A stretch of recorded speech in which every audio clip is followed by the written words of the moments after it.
Our friends in Charlotte. I'm not going to let you guess because I want to keep going. Yeah, that's fine. Um, Charlotte making some early additions in Kerwin Vargas and Andres Shinyashiki, who's been absolutely phenomenal for them since joining from Colorado, and Nuno Santos from Benfica, all on permanence. Um, they have lost Alan Franco, the midfielder um, who they signed in a little bit late, or rather on loan to Atletico Mineiro. They loaned him back to a different Brazilian team. Titi Ortiz is also gone. Where if I can find him really quick, he was on loan from Club Tijuana. They waived him. They ended that. Christian McCoon was sent over to New England, and Sergio Ruiz, their first ever signing, was sent back to Granada. One of the things I will say about Charlotte is that they are recognizing things that don't work early and ending, which is something that we talked about. Excuse me, early in the existence of Charlotte was how long are they going to harp on old ideas before they change, right? That idea of being able to move on from things and not be attached will be critical to their success. And I think you see that here. They're moving on from players. I mean, like I said, Riley McGree was signed from Adelaide United and transferred before he even had a foot in the country. Sergio Ruiz has been moved on. Uh, Alan Franco and Titi Ortiz and Christian McCoon all moved. So a good sign to see them move on like that. Um, Andres Shinyashiki's been great working with Shabilko up there. Do I think it's a win? Probably a wash, but I'd say yes. I'd say they won here. They did get a lot of allocation money for McCoon, and they were not working with some of the old players and moved them on. They found players that will fit the system. I think it's a win. Do you think that I don't want to say that they like stopped trying to make a push for the playoffs at this point, but do you think these moves are like, I mean, you think it's a win, so I wouldn't say you think that they're like taking a step backwards, but to like shake things up at this point, do you think it's risking their shot at the playoffs? Obviously, they're outside looking in, so like worst case scenario is nothing really changes, but Yeah, I would agree with that. I think they're still trying to make things work. Not everybody's going to be LAFC. Not everybody's going to be Atlanta. I think they recognize that the players they brought in with the coach that they brought in. Now they've moved on from the coach. They moved on from the players that the coach wanted. They are basically restarting. They're not going to wait for the world to hand them things. They're going to go out and get it. So um, no, I think it might mix things up, but I think it's mixing things up for the better long term picture. That makes sense. They're not going to pull an Inter Miami and sit on seven guys on DP contracts, get fined $100 billion, and have to be bad for the next 7 years. hey, They, they're not bad this year, so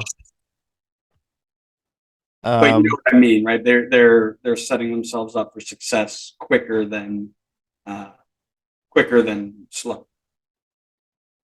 I'm gonna say this one's a loss. I think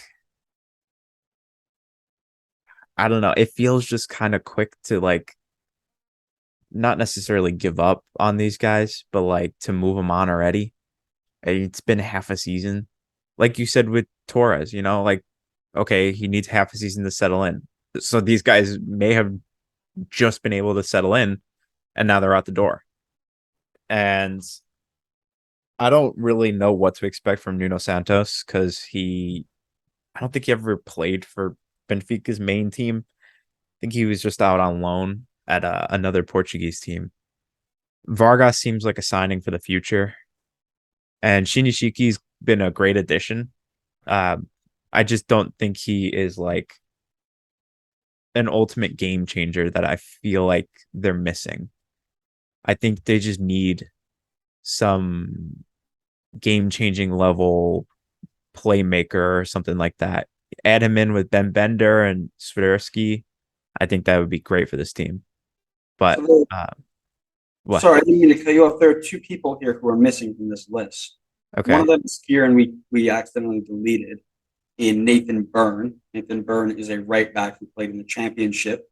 He has about 200 appearances there, which fills a much needed hole for him. The other one is not on MLS's list, so it's on them. Adelson Malanda is a 19-year-old center back who was a starter in the second division in France. So again, developing players for the future is also in this team's portfolio, and that's a good addition to have there, right? To learn under Corujo and to learn under Christian Fuchs is massive. You now have a right back who can fill that role in Mr. Burns, who will be a successful addition, I do believe. So there are two players that we didn't add as well. I'm still counting this as a win for me. I'm still counting it as a loss. I think they are setting themselves up nice for the future.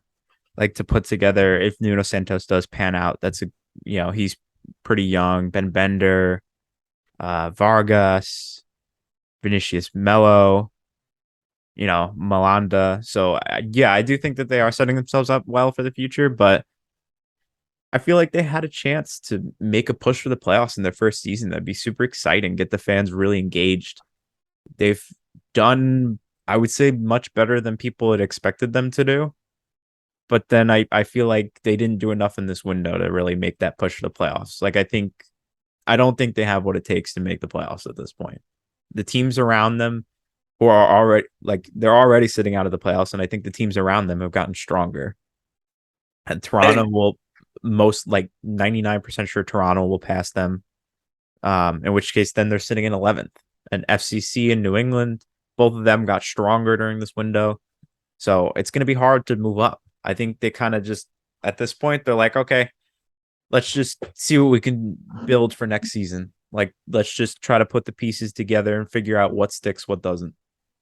I agree. I think it hurts them now, but it sets them up better for their 3-year plan. So I'm about it.